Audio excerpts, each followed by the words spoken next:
Breaking developments and Democrats push for answers on Jeffrey Epstein. Oversight Committee ranking member Robert Garcia and Congressman O'Connor have written to attorneys for Jeffrey Epstein's estate, seeking a, quote, complete, unredacted copy of the 2003 birthday book no later than August 10th, which may provide information essential to further our constitutionally obligated congressional oversight efforts. Last week, the Wall Street Journal reported that a body drawing bearing Trump's name was in an album of letters Epstein received for his 50th birthday in 2003. Trump has denied writing any letter and is suing the Journal over the story. NBC News has not independently confirmed the Journal's reporting. And Congressman Robert Garcia of California joins us now. Congressman Garcia, good to see you. Why this specific ask? Well, look, I mean, obviously, Donald Trump is out there saying that this letter doesn't exist, that he never wrote this note, that he somehow doesn't make, do these kinds of drawings or notes. We know that's ridiculous, of course. And so it's important that we get our hands on the actual birthday note, this card that was written.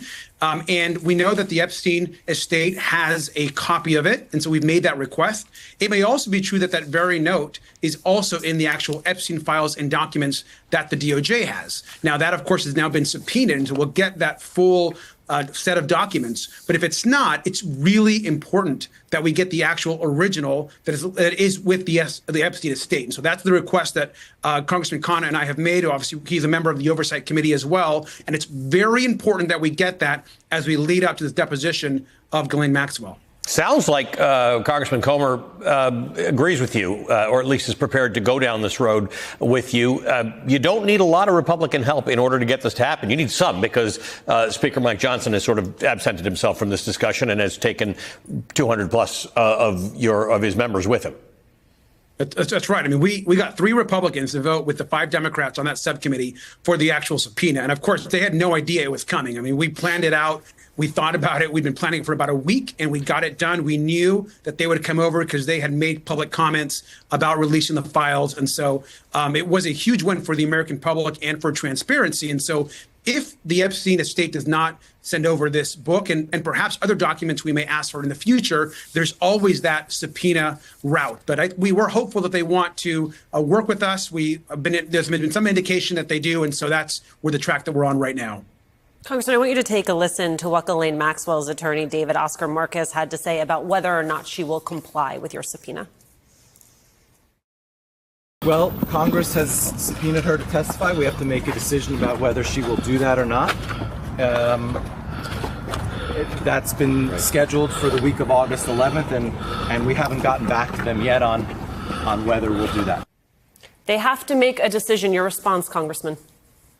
Well, we've actually been in touch. The Oversight Committee, the Democrats have been in touch with the attorneys, and both sides have. We feel that they're going to actually come forward, and we will have a deposition. I think that's likely. Obviously, what happens at that point is going to be up to them. But this is a bipartisan subpoena and request by the Congress. And so we expect her to do that. And I would hope that her team of lawyers understands that with all this attention that has been placed in her conversations with the DOJ, with essentially Trump's personal attorney, it's very important that she meets and sits down with not just Chairman Comer, but myself and our 2 committees, so that we're able to ask the questions that are necessary to get to the truth, which is also why it is so important that before that deposition or around that deposition, we also receive the full files, documents, and videos that we have now subpoenaed to the Department of Justice. We've got to be able to corroborate that information that she provides with the actual documents. Congressman, what makes you so confident that you will end up sitting down with Ghislaine Maxwell? What exactly have they said to you that makes you feel this way?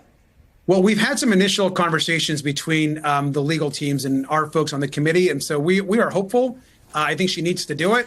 It's very clear. This is a very serious situation that she is in. And so, look, they're going to make their decisions, and then we will need to escalate if necessary. But she's been subpoenaed in a bipartisan way by the United States Congress. And so it is important that she shows up. They have selected that date and that week of August 11th. We are ready to be there. I am ready to be in Tallahassee on whatever day that they decide to select. And so it's very important that we move that forward. The pressure on this issue, not just on Trump, on her, on the entire case, is growing every single day. Republicans right now are back in their home districts, and they are being bombarded by their constituents about what they are doing to actually get these files and documents released. This is their central campaign issue. And so it's time that Donald Trump stop flip-flopping, stop betraying his base, and actually release the files and get transparency for the American public. Congressman, it's pretty granular, the stuff that you're dealing with, and it's necessarily so. But let's pull back to about 50,000 feet here. What does success look like to you? If you get the documents you want and you get to talk to Ghislaine Maxwell, what do you think happens? Look, I think it's important that we always first and foremost center the victims. I mean, we have, as we know, young women, children in some cases that have been horrifically abused, sexually tormented. And those individuals, those teenagers, those children need justice. And so let's really center first and foremost just the horrific crimes that were committed by Epstein, that were enabled and committed as well by Maxwell and so many others. And so that justice should guide our work. Well, folks, gather around because we have another scandal that will slap those who say Trump is innocent. There is no evidence. Right in the face. Yes, you heard right. A handwritten note drawing mentioning Trump's name has emerged in an album known as the Birthday Book, prepared for Jeffrey Epstein's 50th birthday in 2003. Now Trump is suing the Wall Street Journal, claiming I didn't write it. I've never heard of the book before. You know, the same guy who denied for years that he paid Stormy Daniels hush money, then brushed it off with.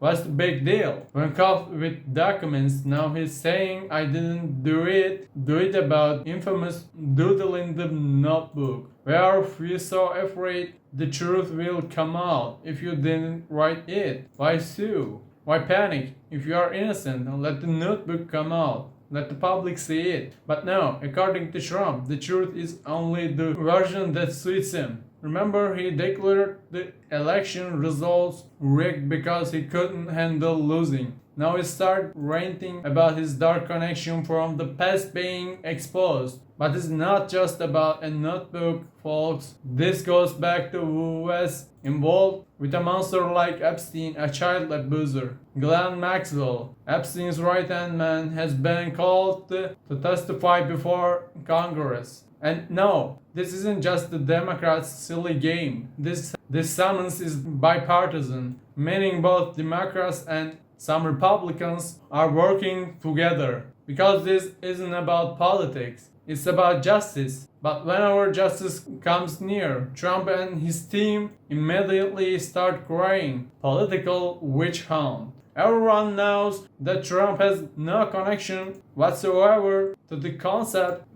of transparency. The man who turned up the world with hell-raised emails is now writhing in agony to keep his own files from coming to light. Now they ask, where are those famous drain the swamp slogans? Or is the swamp actually inside you, Trump?